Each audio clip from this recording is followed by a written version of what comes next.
저는 제 아이들에게 입버릇처럼 하는 말이 있습니다.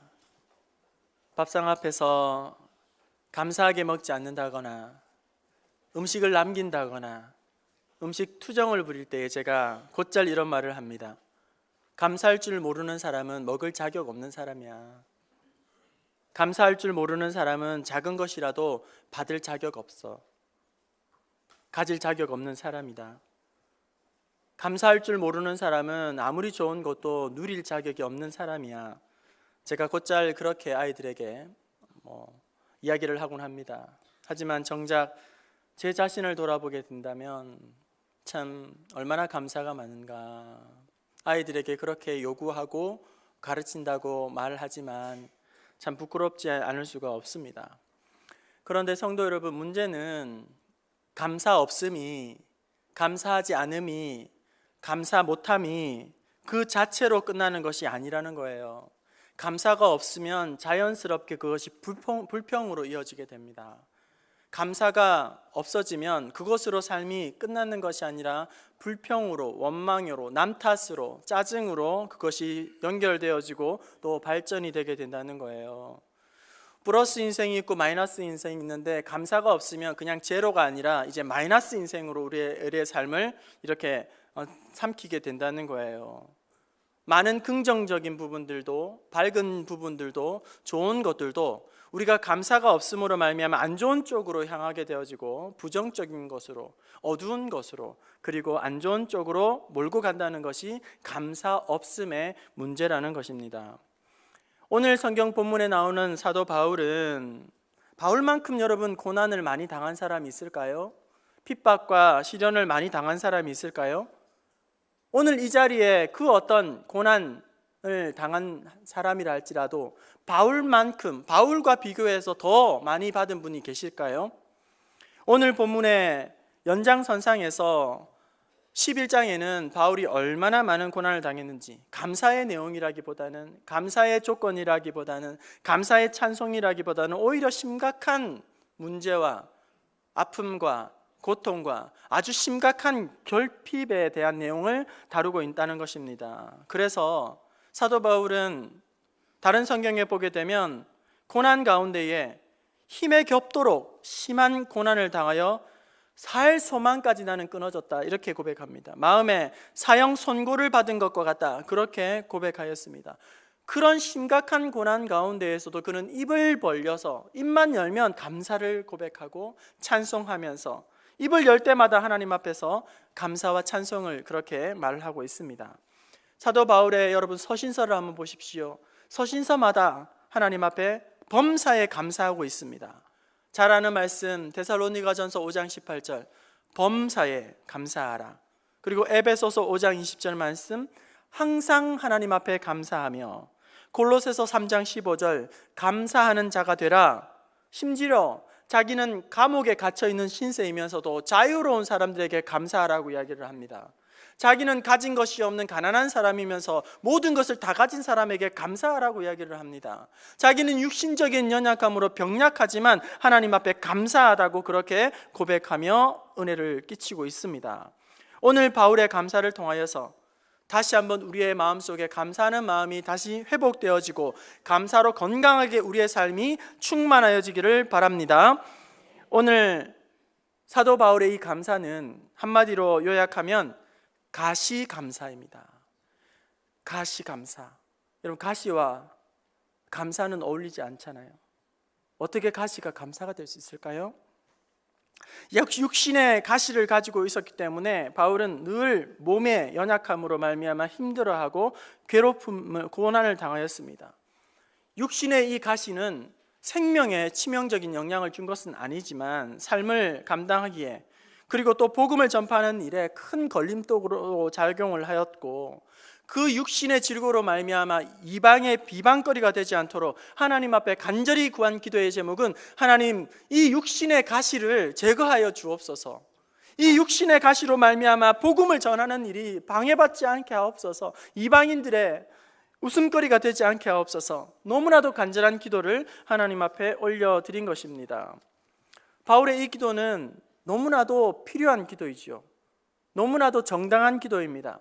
자기의 사욕을 추구하고 욕심을 차리려고 하는 그런 기도가 아닙니다. 그럼에도 불구하고 하나님은 그 간절한 기도를 응답해 주시지 않았습니다. 하나님의 응답은 육체의 가시를 제거해 주는 것이 아니라 내 은혜가 내게 족하도다라고 말씀합니다. 응답을 하긴 해주셨는데 그 응답이 바로 예스라는 응답이 아니라 노라는 응답을 받았다는 거예요. 여러분, 우리가 번번이 잊어버리고 망각하는 사실이 있습니다. 그것은 예스만, 오케이만 기도의 응답이 아니라는 거예요. 여러분, 우리가 잘 알죠? 기도의 응답에는 세 종류가 있다는 것. 첫 번째는 우리가 간절히 기도했을 때의 첫 번째 응답은 예스입니다. 오케이입니다. 그리고 두 번째 응답은 뭘까요? 노입니다. 안 돼라는 사인입니다. 그리고 세 번째는 때를 인내하며 오래 참고 눈물로 더 많이 기다려야 한다 하는 기다려라는 웨이트의 응답입니다. 그런데 곧잘 우리는 이렇게 푸념합니다. 하나님, 내 응답을, 기도를 들어주시지 않아. 하나님은 나를 외면하셔. 목사님, 하나님이 저의 간절한 기도를 응답해 주지 않아요. 그렇게 응답받지 못한다고 하는 말은 다른 말로 표현하면 이런 거예요. 자기가 원하는 대로 문제가 해결되지 않았다는 거예요.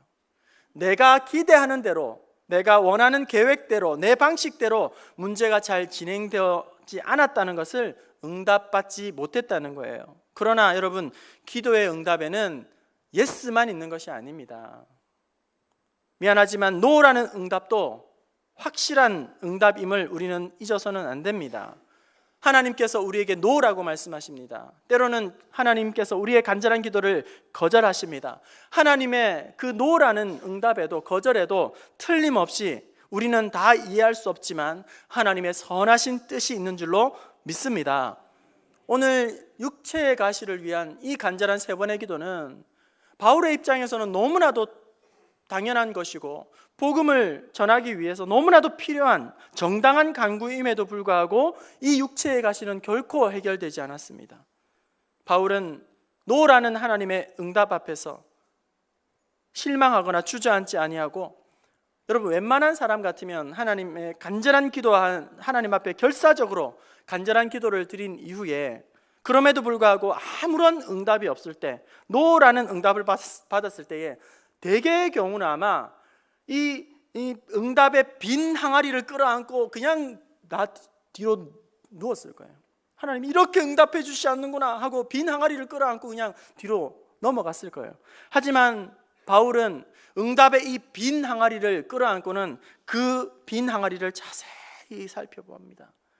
그 빈 항아리를 보면서 하나님의 뜻을 구합니다. 왜 하나님 이 빈 항아리를 나에게 응답으로 주셨습니까? 왜 육체를 가시를 해결해 주지 않습니까? 바울은 그 응답에, 노라는 응답 앞에서도 오히려 하나님의 뜻을 발견한 이후에 감사하며 하나님을 찬송하고 있습니다. 오늘 이 시간 하나님께서 바울에게 왜 육체의 가시를 주시고 또 간절한 기도에도 응답하지 아니하시고 육체의 가시를 그대로 품고 살아가게 하셨는가, 그 이유에 대해서, 또 사도 바울은 그런 연약함 가운데에서도 오히려 감사하고 기뻐하며 하나님 앞에 찬송을 드리고 있는 그 이유가 무엇인지 말씀을 통해 함께 살펴보고 은혜를 나누고자 합니다. 첫 번째로 육체의 가시를 주신 이유, 바울이 더욱 겸손해지고 낮아지게 하나님께서 만드시려고 육체의 가시를 주셨다는 거예요. 우리 7절 말씀을 함께 읽어볼까요? 7절 말씀입니다. 시작. 여러 계시를 받은 것이 지극히 크므로 너무 자만하지 않게 하시려고 내 육체의 가시 곧 사탄의 사자를 주셨으니 이는 나를 쳐서 너무 자만하지 않게 하려 하심이니라.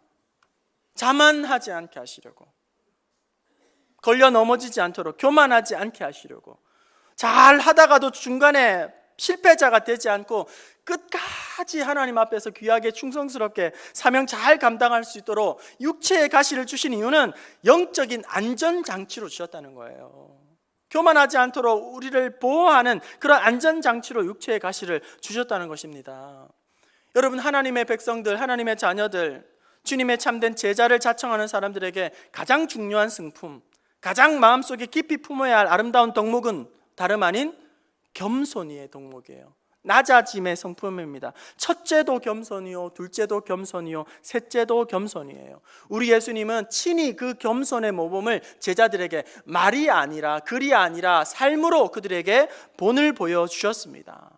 그리고 곳곳에서 제자들을 향한, 무리를 향한 겸손하라고, 그리고 낮아지라고, 썩어지라고 그렇게 말씀해 주셨습니다. 그런데 여러분, 겸손하기가 얼마나 어렵습니까? 겸손하기란 말처럼 그렇게 쉬운 것이 아니죠. 우리의 본성은 어떻습니까? 우리의 죄성은 자꾸만 높아지려고 하는 거예요. 자꾸만 자기를 드러내고 싶고, 다른 사람들에게 인정을 받고 싶고, 칭찬을 받고 싶고, 뭔가 있으면 자랑하고 싶고, 드러내고 싶고, 이기적이고 자기중심적이고, 얼마나 간사한 게 우리의 모습입니까? 우리의 본성을 너무나도 잘 표현해 준 글이 있어서 여러분에게 소개를 하려고 합니다. 한번 귀 기울여서 이 글을 들어보십시오. 나는 부족하다고 하면서 잘난 체하기 좋아합니다. 나는 정직하자고 다짐하지만 꾀부리기 좋아합니다. 나는 참아야 한다고 말하면서 화내고 속 시원해합니다. 나는 남의 성공에 박수를 치지만 속으로는 배가 아프고 질투가 납니다. 나는 실패도 도움이 된다고 말하지만 나는 실패하기가 싫습니다. 나는 너그러운 척하지만 속으로는 심히 까탈스럽습니다. 나는 애를 써야 잠시 겸손하고 너무 쉽게 교만해지는 사람입니다. 여러분, 이것이 우리의 본성 아닙니까? 우리의 본 모습 아닙니까? 뭔가 쥐꼬리만한 힘만 있어도 그것을 휘두르려고 하고, 조금만 뭔가 다른 사람보다 나은 점이 있으면 그것이 지식이든지 그것이 물질이든지 그것이 무엇이든지 간에 남들보다 조금만 나은 것이 있으면 그것을 남으로 무시하게 만들고, 거들먹거리고 폼을 잡고 허세를 부리고 꼴사나운 행동을 서스름없이 하고 있는 그런 것이 우리의 모습이 아니겠습니까? 오늘 여러분, 사도 바울은 누구보다도 자랑할 것이 많은 사람이었다는 거예요. 제가 보니까 은사가 많고 재능이 많은 사람들은 참 교만하기가 쉽더라. 하나님께서 주신 은사와 달란트가 많은 사람들은 참 겸손하기가 쉽지 않더라 하는 거예요. 참 어려운 일이죠. 사도 바울이 여러분 자랑할 거리가 너무나도 많은 사람이라는 거예요. 태어난 집안 가문도 정말 좋은 가문에서 태어났고, 학벌도 너무 좋은 학벌을 가졌고, 사회적인 지위도 너무 좋은 지위를 가지고 있었고, 모든 사람들이 그렇게 갖고자 하는 로마의 시민권을 태어나면서부터 가지고 태어난 사람이 바로 이 사도 바울이라는 것입니다. 이렇게 자랑할 것이 많은 사도 바울에게 하나님은 육체의 가시를 그대로 두심으로 말미암아 그가 힘이 들어갈 때마다, 높아지려고 할 때마다, 자아가 꿈틀꿈틀 안에서 솟아오려고 할 때마다, 모난 기질이 나오고 속물근성이 나올 때마다 하나님은 그 육체의 가시로 말미암아 그를 찔러서 그로 하여금 더 낮아지고 더 겸손하여지고, 중간에 낙심하고 실패하는 것이 아니라 끝까지 귀한 사명을 감당할 수 있도록 하나님만 바라보는 사람으로 그 육체의 가시를 그에게 그대로 고스란히 남겨놓으셨다는 것입니다. 그래서 사도 바울은 이 연약함을 끌어안고 자기의 본분을 잊어버리지 않는 것이죠. 높아지려고 하는 마음이 있을 때마다 철저하게 자기를 쳐서 굴복지고 하나님의 귀한 사명을 끝까지 감당할 수 있도록 그 아픔이 영적인 안전장치가 되어서 사도 바울로 하여금 끝까지 귀하게, 충성스럽게 귀한 사명을 감당하게 하셨던 것입니다. 오늘 이 자리에 앉아 계신 성도 여러분, 혹시 여러분을 힘들게 하는 것은 무엇입니까? 여러분을 지속적으로 따라다니면서 괴롭히는 것이 무엇입니까? 여러분이 품고 있는 깊은 상처와 아픔의 가시는 무엇입니까? 하나님이 왜 그런 아픔을 나에게 주셨을까요? 왜 나에게 그런 고통을 주셨을까요? 우리를 겸손하게 하시려고, 주님이 귀한 도구로 쓰임받게 하시려고 우리에게 아픔을 주신 것입니다. 목회를 하다 보면 유독 힘들게 하는 성도들이 있습니다. 마음을 상하게 하고 2배, 3배 빨리 지치게 만드는 그래서 힘을 격려를 해도 시원찮을 판에 기운이 쭉쭉 빠지게 하는 그런 분들이 있습니다. 힘들게 하면 그런 분들은 또 그래요. 목사다운 목사 만들려고 가시 노릇하는 거죠. 제대로 목회 똑바로 하라고, 그렇게 더 많이 기도하라고, 더 많이 무릎 꿇으라고, 목회하려거든 제대로 하려고 그렇게 붙여주셨구나 라고 어떤 교회 목사님이 그렇게 말씀을 하세요. 저는 사랑만 받잖아요. 저는 격려만 받기 때문에 저는 너무 행복하거든요. 저는 그런 제 이야기는 절대 아니고, 아무튼 그런 어떤 교회 목사님이 있다는 거죠. 왜 나만 겪는 고난이냐고 불평하지 마세요. 고난의 뒤편에 있는 주님이 주실 축복 미리 보면서 감사하세요. 왜 이런 슬픔 찾아왔는지 원망하지 마세요. 당신이 잃은 것보다 주님께 받은 은혜 더욱 많음에 감사하세요. 왜 하나님께서 나에게 이런 아픔을 주셨을까? 육체의 가시를 주셨을까? 힘들고 아프고 괴롭고 눈물 나게 하는 이 아픔을 주셨을까? 하나님 앞에서 더욱 겸손하게 하나님의 능력을 의지하라고, 더욱 낮아져서 무릎 꿇으라고, 하나님만 바라보라는 하나님의 선하신 섭리와 뜻이 있는 줄로 믿습니다. 육체의 가시를 통해서 바울의 교만을 다루신 하나님께서 오늘 내 안에 있는 가시로 말미암아 나의 교만도 다루고 계시다는 사실입니다. 바울에게 가시를 주심으로 말미암아 철저하게 낮아지고 겸손하고 모난 기질을 하나님께서 다루신 것처럼 오늘 나 안에 있는 연약함으로, 내 가정에 주신 아픔으로 말미암아 오늘 나를 다듬으시고 다루어 가고 계시다는 사실입니다. 더욱 하나님 앞에 겸손하도록 육체의 가시를 주셨다. 두 번째로 바울의 가시를 하나님은 왜 그대로 두셨는가? 더욱 하나님을 바라보고 더욱 하나님을 의지하고 더욱 하나님 앞에 매달리라고 하나님은 육체의 가시를 그대로 두신 것입니다. 우리 10절 말씀을 함께 읽어볼까요? 10절입니다. 10절 시작. 그러므로 내가 그리스도를 위하여 약한 것들과 능력과 궁핍과 박해와 곤고를 기뻐하노니 이는 내가 약한 그때에 강함이라. 여러분, 하나님은 강한 사람을 쓰는 게 아니에요. 잘난 사람을 쓰는 게 아닙니다. 하나님은 뛰어난 사람을 쓰는 것이 아닙니다. 하나님은 당신을 의지할 만큼 충분히 약한 사람, 의지하지 않으면 감당할 수 없다고 믿음으로 엎드리는, 간절히 바라보는 그 연약한 사람 가운데 역사하시고 함께하여 주셔서 약한 자를 들어 강한 자를 부끄럽게 하시고, 미련한 자를 들어 똑똑하다고 잘난 사람들을 부끄럽게 하시는 능력의 하나님이신 줄로 믿습니다. 내가 뭔가를 할 수 있다, 내가 해보겠다, 내 힘으로 감당하겠다, 그러면 하나님이 철저하게 막으시는 거예요. 하지만 하나님, 내가 연약합니다, 부족합니다, 지혜가 없습니다, 하나님 나에게 은혜를 허락하여 주옵소서. 하나님을 더욱 의지하는 그 사람에게 하나님은 새 힘을 부어주시고 직분과 사명과 가정을 돌아볼 수 있는 능력을 부어주실 줄로 믿습니다. 바울은 깨달았던 거예요. 연약함 가운데 하나님의 능력이 온전히 임하는구나. 그 은혜를 깨달은 순간 더 이상 이 가시는 불평이 아니라 감사의 찬송이 되게 하셨던 것입니다. 이사야 40장 31절, 오직 여호와를 앙망하는 자는 새 힘을 얻으리니. 하나님께서 우리에게 연약함을 주신 이유는 우리를 망하게 하시려고, 우리를 주저앉게 하시려고 주신 것이 아니라 하나님만 바라보는 가운데 능력의 원천이 그 하나님의 은혜에 있다는 사실을 기억하면서 더욱더 하나님을 온전히 신뢰하고 앙망하라고 우리에게 연약함을 허락하여 주신 것입니다. 마지막으로 왜 가시를 그대로 주셨는가? 세상의 영광에 집착하지 않도록, 세상이 주는 달콤함에 빠져 살지 않도록, 영원한 하나님 앞에 소망을 두고 살아가도록 육체의 가시를 그대로 내버려 두신 것입니다. 여러분, 우리 믿는 하나님의 백성들이 가장 피해야 할 것은, 가장 경계해야 할 것은 세상에 집착하다가 하나님을 잃어버린 것입니다. 세상에 좋아하는 달콤한 것들을 쫓아가다가 참 생명 되신 우리 주님을 놓쳐버리는 것입니다.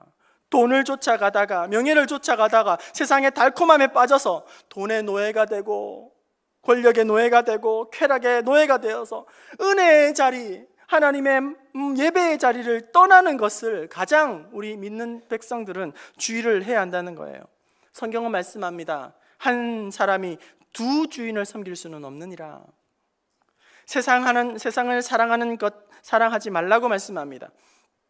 사도 바울에게 육신의 가시를 주신 이유는 그 가시를 통해서 세상 영광에 빠져 살지 말라고, 세상 영광을 추구하거나 집착하지 말라고, 세상의 달콤함에 빠져서 하나님의 사명을 놓치지 말라고, 더욱 하나님의 신실한 종이 되라고 영광의 찬송을 부르도록 그렇게 가시를 그대로 남겨주신 것입니다.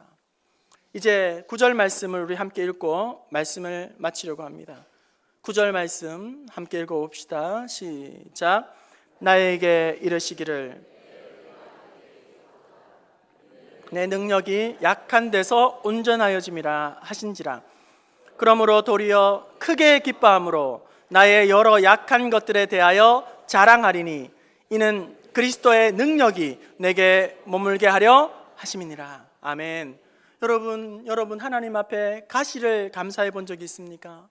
가시조차도 감사합니다. 여러분 고백 드릴 수 있습니까? 하나님, 저는 가시가 싫습니다. 하나님, 저는 형통만 좋습니다. 하나님, 저는 응답만 좋습니다. 하나님, 저는 장미꽃은 좋습니다. 하지만 가시는 싫어요. 그렇게 하나님 앞에서 항변하고 있지 않습니까? 하나님의 사람은 어떤 사람입니까? 가시에 온통 마음을 빼앗기고 가시 중심으로 살아가는 사람이 아니라 하나님의 선하신 뜻을 바라보면서 하나님의 은혜를 노래하는 사람들입니다. 가시에 마음이 빼앗기고 무게 중심을 가시에 두는 것이 아니라 더 크신 하나님의 사랑과 은혜와 섭리를 바라보며 믿음으로 나아가는 그 사람, 오늘 사도 바울의 이 고백이 나의 고백 되기를 원합니다. 사도 바울의 이 감사가 나의 감사가 되기를 원합니다. 우리의 삶 속에서 그리 아니하실지라도 감사함으로 말미암아 더 크신 하나님의 은혜와 섭리와 능력을 맛보는 저 여러분 될 수 있기를 축원합니다.